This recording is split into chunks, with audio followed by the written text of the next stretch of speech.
Hello बच्चों। So quickly हम revise कर लेते हैं centroid and moment of inertia. बहुत आसान है। सबसे पहले हम बात करते हैं सेंट्रोइड की। सेंट्रोइड हमारे पास मेनली दो तरीके के होते हैं, राइट। एक होता है एरिया का सेंट्रोइड निकाल सकते हैं आप, एंड सेकेंड इज आप मास का सेंट्रोइड निकाल सकते हैं, राइट। डिफरेंस क्या है देखो, सपोज ये कोई ऑब्जेक्ट है आपके पास। अब अगर मैं बात करूं सेंट्रोइडल पॉइंट की, तो सेंट्रोइडल पॉइंट वो इमेजिनरी पॉइंट है जो ये बताता है कि उस पॉइंट के अलोंग जो एरिया का डिस्ट्रीब्यूशन है वो इक्वल है, राइट। सपोज मैं बोल देता हूं कि ये एक पॉइंट है, मतलब this axis and this axis. अब अगर आप एक्स एक्सिस की बात करोगे तो ये सेंट्रोइडल पॉइंट बता रहा है कि इधर का एरिया एंड इधर का एरिया इक्वल है, राइट। मतलब एरिया का सेंट्रोइड बताता है एरिया डिस्ट्रीब्यूशन। सिमिलरली मास का सेंट्रोइड बताता है मास डिस्ट्रीब्यूशन, मींस मास एक्स एक्सिस के ऊपर एंड एक्स एक्सिस के नीचे इक्वल है, राइट। बट हमारे केस में हमें ज्यादा डिस्कस करना है एरिया। हम एरिया का ही सेंट्रोइड निकालेंगे, एरिया का ही मोमेंट ऑफ इनर्शिया निकालेंगे, right. So it is an imaginary point which says the area distribution is equal on the either side। अगर y एक्सिस की बात कर रहे हो तो इधर का area and left hand side का area and right hand side का एरिया, राइट। कैसे निकालते हैं? बहुत सिंपल है। लेफ्ट से फिर से मैंने कोई एक सेक्शन ले लिया है। अब बिकॉज जो सेंट्रोइड होता है वो डिस्टेंस है, राइट। एंड जब भी हम डिस्टेंस की बात करते हैं तो हमें ये इंश्योर करना पड़ता है कि कोई एक पर्टिकुलर रेफरेंस पॉइंट है हमारे पास। रेफरेंस पॉइंट आप कुछ भी ले सकते हो, बट अगर मैं एक्सिस की बात करूं तो क्या होता है,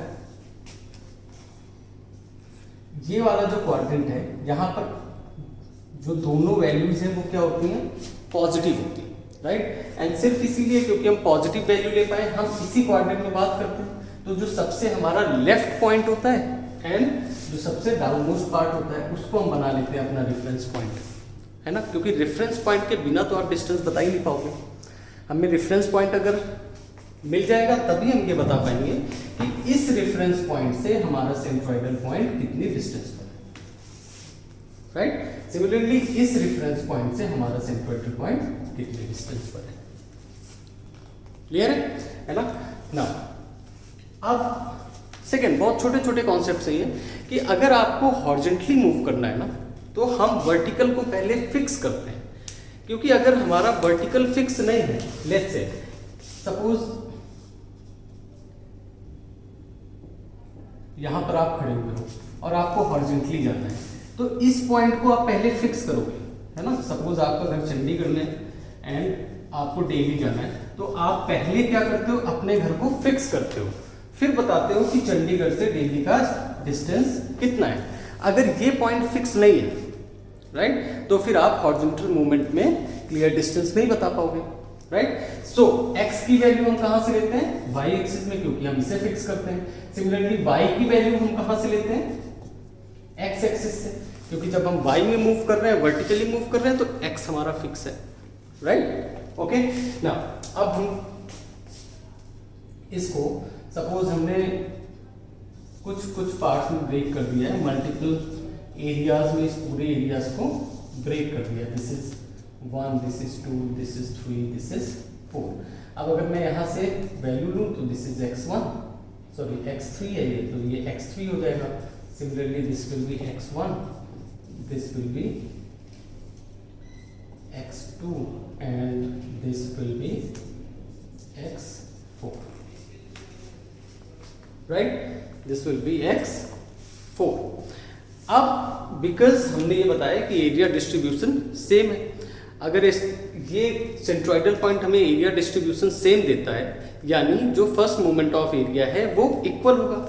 अब इसका मोमेंट ऑफ एरिया कितना होगा, अगर इसका एरिया a1 है और इस रेफरेंस पॉइंट से इसकी डिस्टेंस कितनी है, x1, तो इसका एरिया मोमेंट कितना होगा, a1 इंटू x1। यहां पर लिख लेते हैं that area distribution will be moment of area A1 x1, similarly second area का A2 x2, similarly third area का A3 x3 and so on An xn, जितने भी नंबर ऑफ स्मॉल एरियाज हैं यहाँ पर, राइट। ओके, नाउ अब ये किसके बराबर होगा? टोटल एरिया एंड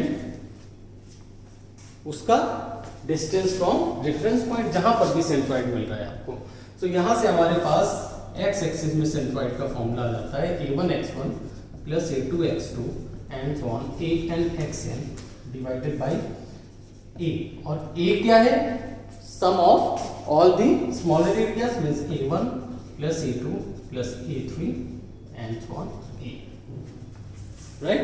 सिमिलरली जब इसी कॉन्सेप्ट से आप y एक्सिस में बात करेंगे तो y बन जाता है centroidal point, that is a1 y1 plus a2 y2 and so on an yu divided by a1 plus a2 plus and so on a, right.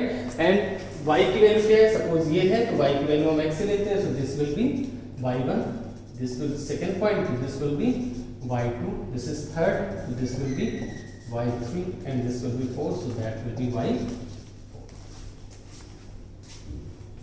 समझ में आ रहा है? तो यहां से ये है हमारा सेंट्रॉइड का कॉन्सेप्ट। सेंट्रॉइड हमें क्या बताता है कि एरिया डिस्ट्रीब्यूशन इक्वल है about the centroidal axis. I hope यहां तक समझ में आ रहा है। मैं पहले concept and theoretical part centroid and moment of inertia का क्लियर करूंगा, उसके बाद मैं एक क्वेश्चन लूंगा जिसमें हम सेंट्रॉइड और मोमेंट ऑफ इनर्शिया दोनों के बारे में बात कर लेंगे। क्लियर है? ओके, सो अब यहां पर आता है एक छोटा सा और concept and that is of symmetry.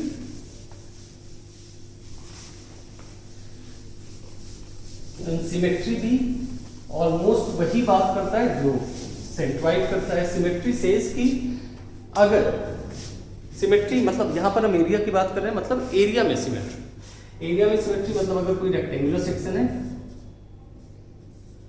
Suppose this is your rectangular section, this is B and this is D, okay.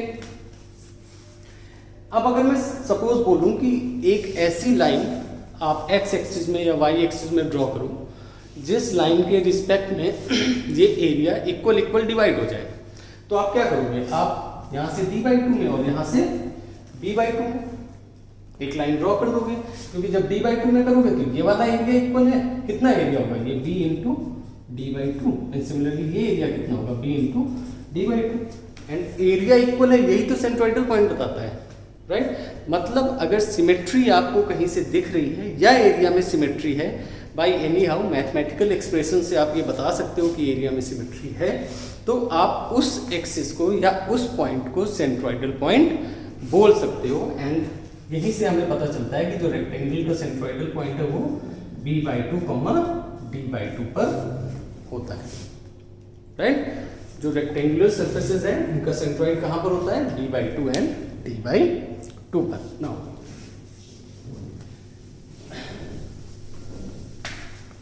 Similarly triangular surfaces, triangular surfaces में आपने पढ़ा होगा कि जो इसकी एरिया ऑफ सिमेट्री है ये लाई करती है 2:1 पे, राइट। यानी एपेक्स से मतलब एक ऐसी लाइन खींचो जहां से आपको ये लगे कि ऊपर का एरिया और नीचे का एरिया बराबर है। ट्रेपेजॉइडल सेक्शन बनता है नीचे, ऊपर ट्रायंगुलर है, तो मैं मैथमेटिकली प्रूफ करके नहीं बता रहा हूँ, आपने क्लास 10th में प्रूफ किया होगा ये 2:1 का। बट यहाँ से हम इतना बोल सकते हैं, ये कितना है? हाइट h है, तो इसका जो सेंट्रॉइडल पॉइंट है ये एपेक्स से होता है 2h/3, 2 + 1 3, जब रेशियो निकालते हैं तो ऐसे ही करते हैं, and this will be of h/3, right. 2h/3 and h/3। अब अगर ये आइसोसेलेस ट्रायंगल है, मतलब ये वाली साइड्स आपकी क्या है? इक्वल है, तो आप अगर सिमेट्री देखोगे तो ऐसे बीच से ड्रॉ कर सकते हो। अभी बता सकते हो ये सपोज विड्थ आपकी b थी, तो आप बोल सकते हो कि ये वाला जो एरिया है राइट एंगल का, ये हाफ b/2 इंटू h बनेगा। ये कितना बनेगा? Half b/2 into h। ये एरिया तो आपकी ये सिमेट्री बन गई। मतलब आइसोसेलेस ट्रायंगल के लिए जो आपका सेंट्रॉइड है वो क्या बन जाता है? वो बन जाता है b/2, जो भी h की डिस्टेंस आप बेस से ले रहे हो तो h/3, b/2, h/3। राइट। और अगर आपका ट्रायंगल आइसोसेलेस नहीं है तो बिल्कुल सेम कॉन्सेप्ट यही लगता है। लेट्स से मतलब ये ट्रायंगल है, आइसोसेलेस नहीं है, तो ये कहाँ से, बेस से, मतलब सपोज एक ऐसा ट्रायंगल लेते हैं, ये ट्रायंगल है, राइट। अब आपको यहाँ से कट करना है।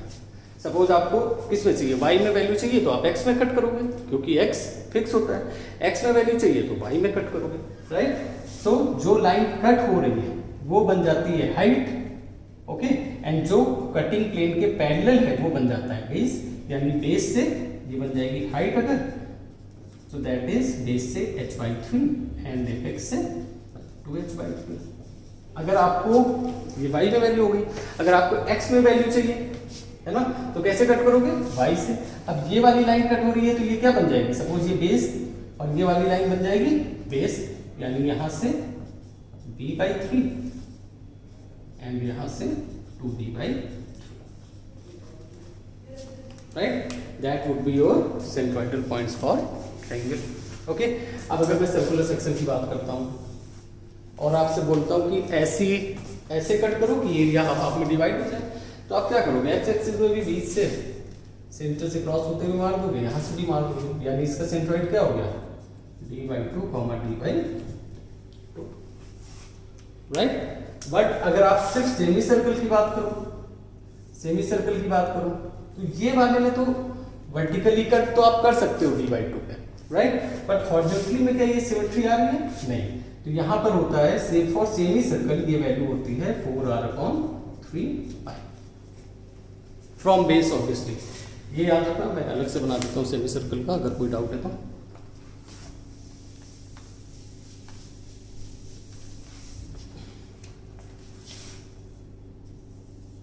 सेमी सर्कल फ्रॉम बेस, अगर आप y की वैल्यू निकाल रहे हैं तो from base that is 4r/3π।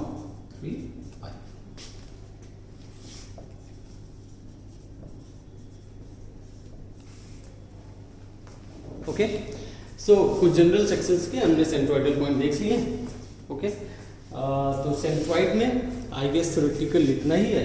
अब हम आगे आते हैं मोमेंट ऑफ इनर्शिया में। देखो जो फॉर्मूला लिखा था हमने वो याद करिए एक मिनट, तो मोमेंट ऑफ इनर्शिया थोड़ा सा इजी हो जाएगा समझने के लिए।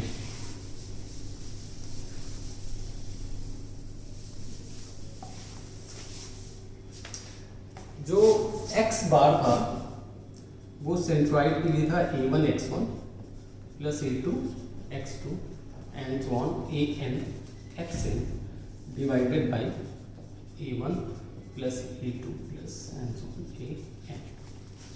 Okay. This is what, this is, हमने कैसे निकाला था ये, हमने लिया था मोमेंट ऑफ एरिया। मोमेंट क्या होता है, फोर्स का मोमेंट होता है फोर्स इंटू डिस्टेंस, तो एरिया का moment area into distance, right. Moment of area लिया था हमने। अब ये क्या है, मोमेंट ऑफ एरिया हमने कितनी बार लिया है, एक बार, क्योंकि एक ही डिस्टेंस का मल्टीप्लाई किया है। Moment of inertia is termed as the second moment of area, second moment of area. Second moment of area मतलब एक बार मोमेंट आपने ले लिया है, एक बार और ले लो, राइट। एक बार मोमेंट ले लिया है, एक बार और ले लो, वो बन जाता है सेकेंड मोमेंट ऑफ एरिया। अब ये बताता क्या है, इनर्शिया देखो क्या बताता है, inertia is nothing but a resistance. हमने फिजिक्स में पढ़ा है कि कोई भी ऑब्जेक्ट है वो अपनी स्टेट में रहना चाहता है, अगर आप उसे परेशान करोगे तो वो रेजिस्टेंस देगा, राइट। तो इनर्शिया भी क्या है, रेजिस्टेंस है। रेजिस्टेंस किस चीज का, मूवमेंट का। मतलब कि अगर आप किसी एरिया में कोई फोर्स लगाते हो जिसकी वजह से मूवमेंट आता है, फिर से समझिए, अगर आप किसी एरिया में फोर्स लगाते हो, राइट, सपोज ये पेन है, ये एक एरिया है, राइट। मैंने मटेरियल, आप भूल जाओ, हम मटेरियल की बात नहीं कर रहे हैं, अभी हम सिर्फ एरिया की बात कर रहे हैं। आपने क्या किया, आपने इसमें फोर्स लगाया, मैं फोर्स लगा रहा हूँ, इस फोर्स की वजह से मूवमेंट आएगा, लेकिन इस पेन के एरिया को ये मूवमेंट बर्दाश्त नहीं है, तो उसे क्या करेगा, रजिस्ट करेगा, right. And that is termed as the movement of inertia, या फिर resistance of movement particularly in area. अब इस एरिया का कोई भी मटेरियल ले लो आप, वो वही मोमेंट ऑफ इनर्शिया दिखाएगा, राइट? क्योंकि हम मटेरियल की बात तो नहीं कर रहे हैं, हम सिर्फ शेप क्रॉस सेक्शन की बात कर रहे हैं। ओके, जब हम उसकी बात करेंगे तो चाहे ये स्टील का हो, चाहे ये वुड का हो, चाहे ये प्लास्टिक हो, चाहे वो रबर हो, राइट? एरिया में उतना ही रेजिस्टेंस दिखाएगा। मटेरियल की वजह से कोई और रेजिस्टेंस हो सकता है, बट एरिया की वजह से यही रेजिस्टेंस है, and that is moment of inertia और second moment of area, right? Suppose let's say कोई सेक्शन है, right?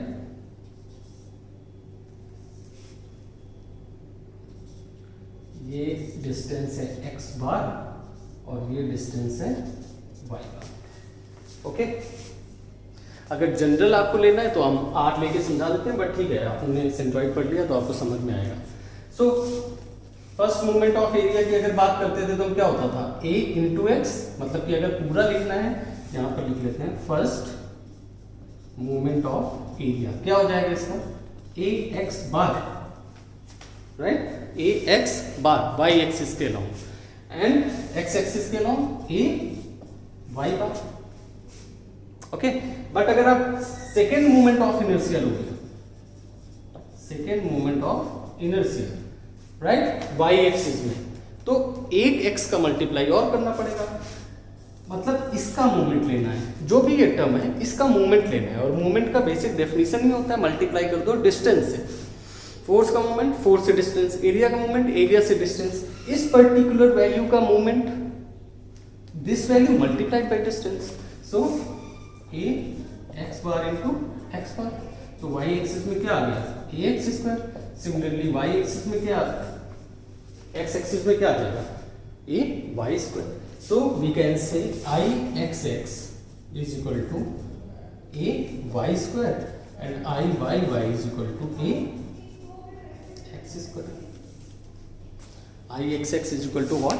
a y square and I y y is equal to a x square। इसको general form में हम लिख देते हैं I is equal to a r square। अगर हम ये एक्सिस की बात अभी नहीं करना चाहते हैं तो moment of inertia is area multiplied by distance का square, this is in general form.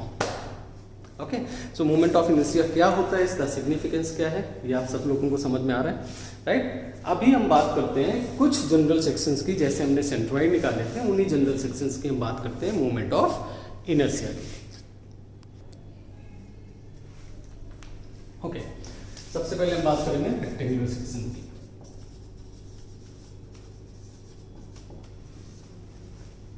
Okay, now देखिए,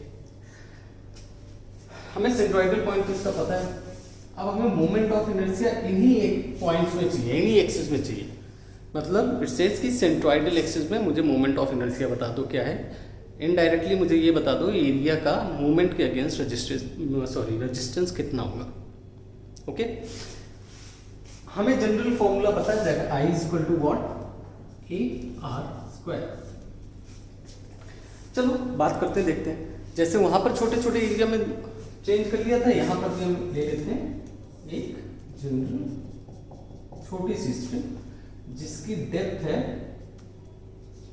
y एंड सेंट्रॉइड dy, बहुत छोटी डेप्थ है, एंड इसकी सेंट्रॉइडल एक्सिस से डिस्टेंस है y। अगर आप बहुत छोटे एरिया की बात करोगे और आप बात कर रहे हो x एक्सिस में, देखो x एक्सिस के लिए क्या हुआ था, I x x is equal to a y square, y क्या है, डिस्टेंस है ना। तो अगर छोटे स्ट्रिप की बात करेंगे तो डी आई एक्स एक्स कितना हो जाएगा, d a into y square. D a क्या है, इस स्ट्रिप का एरिया, इस स्ट्रिप का एरिया क्या है, डी ए ना। अब यहां से देखने से बिल्कुल साफ समझ में आ रहा है, डी ए का वैल्यू क्या है, b into d y. Rectangular strip है, विड्थ बी है एंड डेप्थ कितनी है, डी वाई। यहां पर कर देते हैं पुट, तो हमारा डी आई एक्स एक्स कितना आ जाता है, ये आ जाता है b into d y into y square, b into d y into y square. अब अगर हमें यही छोटी छोटी स्ट्रिप पूरे में चाहिए तो इसको क्या करेंगे, इंटीग्रेशन। और इंटीग्रेशन की लिमिट क्या होगी, जब y यहाँ पर आएगा तो क्या हो जाएगा, देखो अब जो सेंट्रोइडल एक्सिस है ना वो आपकी बन गई है रेफरेंस, वो बन गया है ओरिजिन। मतलब जब y यहाँ पर आएगा तो कितना हो जाएगा 0, जब y यहाँ तक जाएगा तो कितना होगा d/2, क्योंकि जो सेंट्रॉइड है रेक्टेंगल का वो तो यही है करता है। जब y यहाँ तक आएगा तो 0 से नीचे आएगा, 0 से नीचे निगेटिव वैल्यू है तो ये कितना हो जाएगा -d/2। तो हमें इसका इंटीग्रेशन करना पड़ेगा कहाँ से कहाँ तक, -d/2 to +d/2, that is dIXX is equal to, b constant है बाहर आ गया, integration -d/2 to +d/2 y² dy, right. Integration क्या होता है y² dy का, y³/3। चलिए ये बन जाएगा पूरा IXX एंड ये बन जाएगा b बाहरी का, this is -d/2 to +d/2 and y³/3, right. अब इसको आप सॉल्व करोगे तो ये आता है, मैं अब इसको पहले अपर लिमिट रखोगे फिर माइनस लगा के लोअर लिमिट, बात ये क्यूब है तो दोनों प्लस में हो जाएंगे, तो ये आता है d³ + d³/24, आप सॉल्व करके जरूर देखिएगा एंड इसको सॉल्व करते हैं तो that is bd³/12। So moment of inertia of a rectangular section about axis is what bd³/12। And जैसे ही हम y एक्सिस की बात करेंगे है ना तो ये इंटरचेंज हो जाती है वैल्यू। सो सिमिलर तरीके से आप करके देखिएगा I is equal to what bd³/12। उस केस में हम क्या करेंगे, यहाँ पर ये स्ट्रिप मानेंगे, राइट। यहाँ से ये डिस्टेंस कितनी हो जाएगी x, राइट।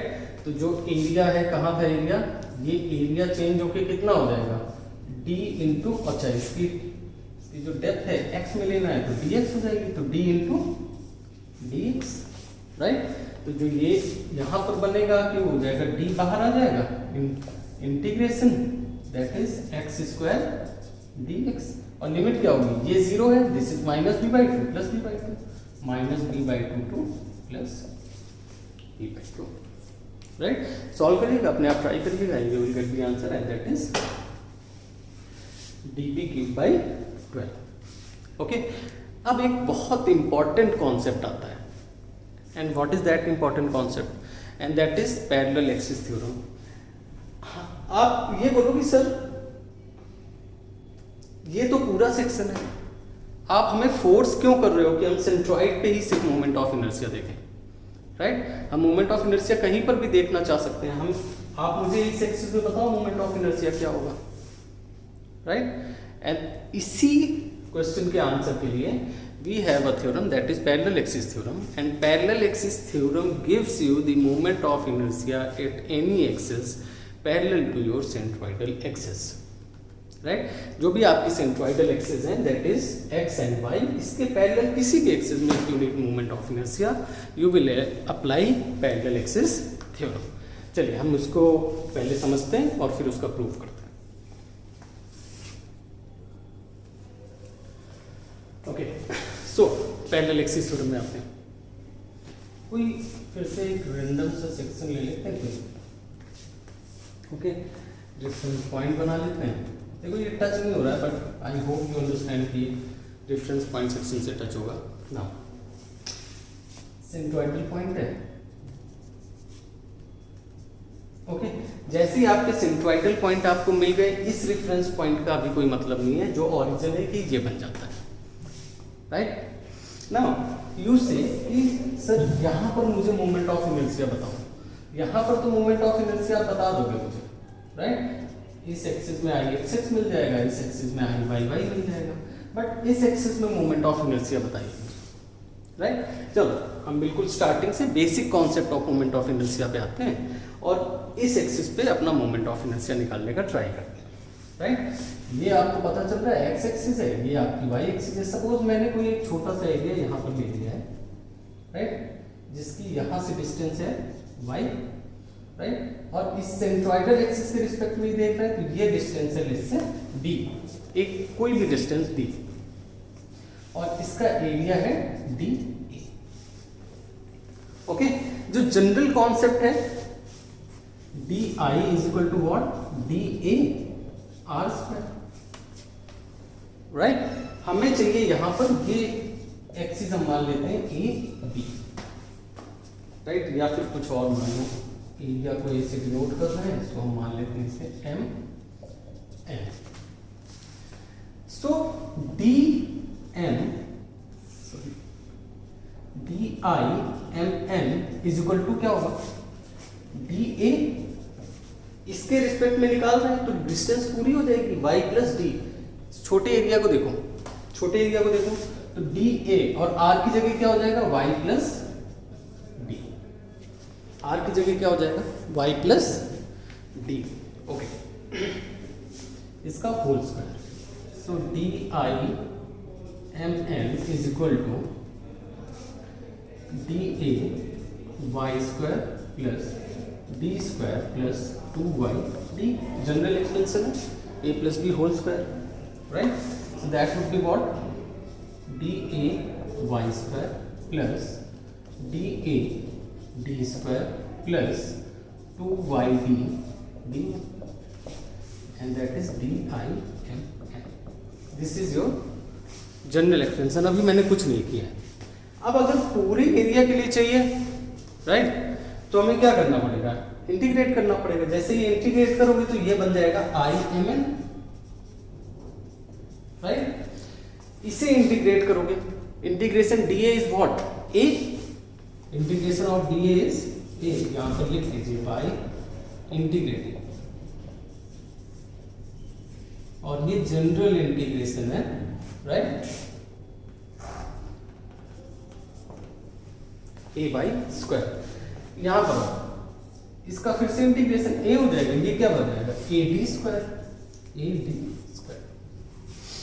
अब यहाँ पर 2 और d तो कांस्टेंट है, सेंट्रॉइड से एक डिस्टेंस पर d वैल्यू है, तो ये क्या हो जाएगा, कांस्टेंट हो जाएगा, कांस्टेंट हो जाएगा तो ये बाहर आ जाएगा, और ये बचता है 2d integration y d a, y d a, okay. ये तो देखो आपको याद आ रहा होगा, ये होता है I X X, right, A D square. अब ये वैल्यू होती है 0, ओके। अब ये 0 कैसे होती है, इसको बहुत ध्यान से समझना। मैं क्या करता हूं, मैं वाई डी ए में ए डिवाइड करता हूं, ए का मल्टीप्लाई करता हूं। ए तो कांस्टेंट है ना, टोटल सरफेस का एरिया, वो तो चेंज नहीं होगा, वो कांस्टेंट है। तो मैंने कांस्टेंट का डिवाइड किया, कांस्टेंट का मल्टीप्लाई किया, ओके। नाउ अभी देखिए वाई डी ए, ये इंटीग्रेशन क्या होके क्या बनेगा, ए वाई अपॉन ए। क्या आपको याद आ रहा है, क्या आपको याद आ रहा है, A X A one X one plus A two X two upon A one plus A two. ये किसका फॉर्मूला है, ये फॉर्मूला है सेंट्रॉइड का। किसका फॉर्मूला है, ये फॉर्मूला है सेंट्रॉइड का। नाउ अगर ये सेंट्रॉइड का फॉर्मूला है, मतलब ये वैल्यू आपको क्या देगी, सेंट्रॉइडल पॉइंट। ये वैल्यू आपको क्या देगी, सेंट्रॉइडल पॉइंट। अब अगर इस एरिया को इंटीग्रेट कर दोगे आप, तो ये पूरा एरिया बन जाएगा, और इस पूरे एरिया का सेंट्रॉइडल पॉइंट यहाँ पर है। सेंट्रॉइडल पॉइंट होता है ओरिजिन, ओरिजिन की वैल्यू क्या होती है, 0, यानी इस एरिया का इंटीग्रेशन सेंट्रॉइडल पॉइंट के रिस्पेक्ट में डिस्टेंस कितना देगा, 0, राइट। मतलब ऐसे समझो, देखो एरिया बढ़ रहा है, राइट। अभी सेंट्रॉइडल पॉइंट ये है, किसका यहाँ पर आया, थोड़ा और बड़ा हुआ यहाँ पर आया, थोड़ा और बड़ा हुआ यहाँ पर आया। ये y की डिस्टेंस क्या हो रही है, धीरे धीरे कम हो रही है। थोड़ा एरिया और बड़ा हुआ, सेंट्रॉइडल पॉइंट खिसक के यहाँ पर आया, थोड़ा और हुआ, सेंट्रॉइडल पॉइंट जब पूरा हो गया तो यहाँ पर आ गया, और डिस्टेंस कितनी हो गई, 0, यानी ये सेंट्रॉइडल डिस्टेंस आपको कितनी मिलेगी, 0। इसीलिए वैल्यू हो जाती है 0। एंड पैरेलल एक्सिस थ्योरम का स्टेटमेंट हमारे पास आ जाता है, I is equal to I any parallel axis is equal to I x x plus a b square। ये x के पैरेलल है। सिमिलरली अगर y के पैरेलल की बात करोगे तो I y y plus a b square. ये आ जाती है हमारी पैरेलल एक्सिस थ्योरम का फॉर्मूला। नाउ d की वैल्यू आप ध्यान दो, बहुत इंपॉर्टेंट है, न्यूमेरिकल में बहुत काम आती है। d क्या दिया है हमने यहाँ पर, is the distance from centroidal axis of whole section, जो पूरा सेक्शन है उसके सेंट्रोइडल एक्सिस से जिस एक्सिस पे आपको निकालनी है वहां तक की डिस्टेंस है, राइट। जिस भी एक्सिस में, सपोज रेक्टेंगुलर सेक्शन में बना दूं, ये आपकी सेंट्रोइडल एक्सिस है एंड यू आर फाइंडिंग, आपको यहां पर निकालना है। यहां पर तो आपने निकाल लिया था BD³/12, राइट। अब इस एक्सिस में आपको निकालना है, तो पूरे सेक्शन के सेंट्रोइडल एक्सिस से जिस एक्सिस में निकालना है वहां तक की distance. So in that case जो d की वैल्यू है कितनी हो जाएगी, D/2। In that case d का वैल्यू कितना हो जाएगा, D/2। क्लियर है, समझ में आ रहा होगा, राइट। सो ये स्मॉल d का वैल्यू ध्यान रखोगे, न्यूमेरिकल्स कुछ नहीं है यार, सिर्फ बहुत जनरल एडिशन, सब्ट्रैक्शन, मल्टीप्लिकेशन है, नथिंग मच। ओके, सो ये हो गया parallel axis theorem. I think आपको पैरेलल एक्सिस थ्योरम समझ में आया है। नेक्स्ट हम पैरेलल एक्सिस थ्योरम का यूज करके एक और सेक्शन के लिए मोमेंट ऑफ इनर्शिया निकालते हैं, that is triangular section. Okay, let's say कोई एक ट्रायंगुलर सेक्शन है आपके पास, ओके, जिसकी विड्थ है b एंड हाइट है h। ओके, देखो जनरल फॉर्मूला तो हमारे पास है, DI is equal to what, DAR², या फिर अगर पूरे सेक्शन का है तो I is equal to AR²। Okay, इसका सेंट्रोइडल पॉइंट भी आपको पता है, this is the centroidal point. But अभी हम सेंट्रोइडल पॉइंट की बात नहीं कर रहे हैं, राइट, क्योंकि ट्रायंगल के साथ दिक्कत ये होती है कि नीचे ट्रेपेजॉइडल सेक्शन बनता है, जिसको हमें एनालाइज करना थोड़ा न्यूमेरिकली डिफिकल्ट होता है, चैलेंजिंग होता है। ऐसा नहीं कि इम्पॉसिबल है, बट एट योर स्टेज हम थोड़ा सा अवॉइड करते हैं इसे। तो हम क्या करेंगे, हम किसी और एक्सिस पे निकाल देते हैं मोमेंट ऑफ इनर्शिया, क्योंकि मोमेंट ऑफ इनर्शिया का तो फॉर्मूला हमें पता है ना, I is equal to AR²। हमें डिस्टेंस का स्क्वायर लेना है, जिस भी एक्सिस के अबाउट निकाल दो, तो हम यहाँ पर निकालते हैं, राइट। सपोज इसको हम नाम दे देते हैं OO'। अब कोई एक छोटा सा यहाँ पर भी स्ट्रिप लेते हैं, जिसकी डिस्टेंस इसके रिस्पेक्ट में लेंगे, क्योंकि अब यहाँ पर निकाल देते हैं, इसके रिस्पेक्ट में लेंगे y, राइट, और इसकी डेप्थ ले लेते हैं dy, इसकी विड्थ लेफ्ट से d1 एनी विड्थ, राइट, हमें अभी पता नहीं। सो जनरल फॉर्मूला तो यही होगा, DI is equal to DAR²। Now समझने वाली बात क्या है, हमें इस स्ट्रिप का एरिया चाहिए DA, एंड DA क्या हो जाएगा, B1 इंटू DY। अब कुछ लोगों को डाउट होगा कि सर ये रेक्टेंगल तो है नहीं, this is a trapezoidal section. यार ये बहुत एलिमेंटल स्ट्रिप है, इतनी एलिमेंटल स्ट्रिप है कि जो ट्रेपेजॉइडल सेक्शन के और रेक्टेंगुलर सेक्शन के एरिया में डिफरेंस होगा वो बहुत निग्लेजिबल है। हमने एक बहुत छोटा सा एरिया लिया है, तो अब मैथमेटिकली अगर हम यहाँ पर मैथमेटिकली तो ब्रेक कर रहे हैं ना सेक्शन को, तो अगर नंबर में डिफरेंस बहुत कम आ रहा है तो उसको लगभग इक्वल ले लेते हैं, राइट। सो हमने क्या ले लिया है, B1 into DY। But B1 की वैल्यू कैसे निकलेगी ना, अगर आप थोड़ा ध्यान से देखो तो ये वाला ट्रायंगल और ये पूरा ट्रायंगल आपस में सिमिलर, कैसे सिमिलर है, एंगल इक्वल है, एंगल इक्वल है, ये तो कॉमन एंगल है, तो इक्वल इक्वल, तीनों एंगल अगर क्या है, इक्वल है, तो क्या है, सिमिलर है। और सिमिलर ट्रायंगल की प्रॉपर्टी होती है कि साइड का रेशियो इक्वल होता है, यानी बेस का रेशियो बेस के इक्वल होगा, हाइट का रेशियो हाइट के इक्वल होगा। तो इसका बेस का रेशियो कितना है, B1/B, हाइट का रेशियो कितना है, Y/H। तो यहाँ से B1 का वैल्यू कितना आ जाता है, BY/H। यहाँ पर पुट कर दो तो DA कितना बन जाता है, यहाँ पर BY/H dy। अभी थोड़ा सा सिस्टम क्लियर हो गया है। अब इस DA की वैल्यू यहाँ पर पुट कर दो, R की जगह क्या पुट करोगे, Y, राइट, क्योंकि हम x एक्सिस के रिस्पेक्ट में देख रहे हैं। So DI is equal to BY/H into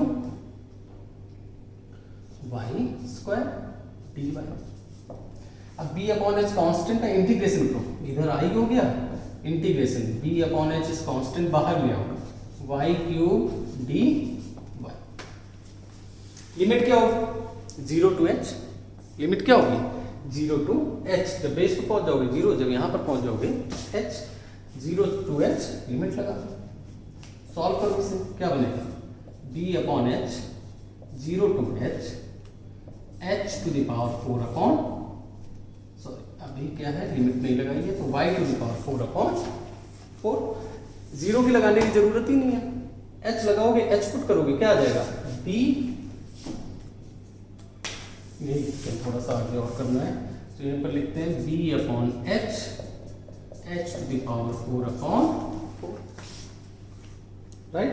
h h cancel हो जाएगा, आंसर आ गया b h cube upon, the answer is bh cube upon 4। now but ये कहां पर है moment of inertia, o dash axis पे, o डैश एक्सिस पे। अब आपसे क्वेश्चन किया जाएगा कि मुझे मोमेंट ऑफ इनर्शिया निकाल के बताओ कहां पर, सेंट्रोइडल एक्सिस पे, कहां पर सेंट्रोइडल एक्सिस पे। अब सेंट्रोइडल एक्सिस क्या o डैश के पैरेलल है, ऑब्वियसली पैरेलल है, बट यहाँ पर एक बहुत छोटा सा कॉन्सेप्ट है, देखो आप पैरेलल एक्सिस थ्योरम कैसे लगाओगे। पैरेलल एक्सिस थ्योरम से कि जिस भी एक्सिस में निकालना है, राइट, उसके पैरेलल सेंट्रोइडल एक्सिस का moment of inertia plus AD square. But अभी तो हमें सेंट्रोइडल एक्सिस पे ही निकालना है, तो क्या इसको हम इधर लिख सकते हैं, इसको इधर लिख सकते हैं, नहीं बिल्कुल नहीं लिख सकते हैं। Parallel axis theorem centroidal axis के रिस्पेक्ट में ही आपको फॉर्मूला देता है, राइट। तो हम कैसे करेंगे, हम ये एज्यूम करेंगे कि हमें ओ डैश पे निकालना है इसके रिस्पेक्ट में, तो I O dash is equal to I X X plus AD square, right. और आई ओ डैश तो हमें पता है BH cube upon 4 plus equal to I X X को अननोन कर देते हैं, a half b into S triangle का area, right, into D square. D का वैल्यू देखो, डी का कॉन्सेप्ट क्या है, जो भी पूरे सेक्शन का सेंट्रोइडल पॉइंट होगा उससे जिस भी एक्सिस में निकाल रहे हैं वहां तक की डिस्टेंस, जो भी पूरे एक्सिस का सेंट्रोइडल पॉइंट होगा उससे जिस भी एक्सिस में निकाल रहे हैं वहां तक की डिस्टेंस, और एपेक्स से सेंट्रोइड तक की डिस्टेंस होती है 2h अपॉन 3। तो डी का value 2h upon 3 to the whole square. इन सबको आप सॉल्व करते हो, this is general maths, I am not going to do that. So I X X का वैल्यू आ जाता है आपके पास BH cube upon 36, BH cube upon 36। Similarly जब y में करोगे तो ये चेंज हो जाएगा, तो आई वाई बन जाता है HB cube upon 36, and that is the moment of inertia of triangular section. अब ट्रायंगुलर सेक्शन होगा तो वो बेंडिंग के अगेंस्ट या मोमेंट के अगेंस्ट इतना एरिया में रेजिस्टेंस देगा, राइट। आई होप क्लियर है, सभी को समझ में आ रहा है। So I guess centroid and moment of inertia में थ्योरेटिकल पार्ट इतनी है, ओके। अभी हम देखते हैं एक न्यूमेरिकल से दोनों ही कॉन्सेप्ट को, centroid and moment of inertia.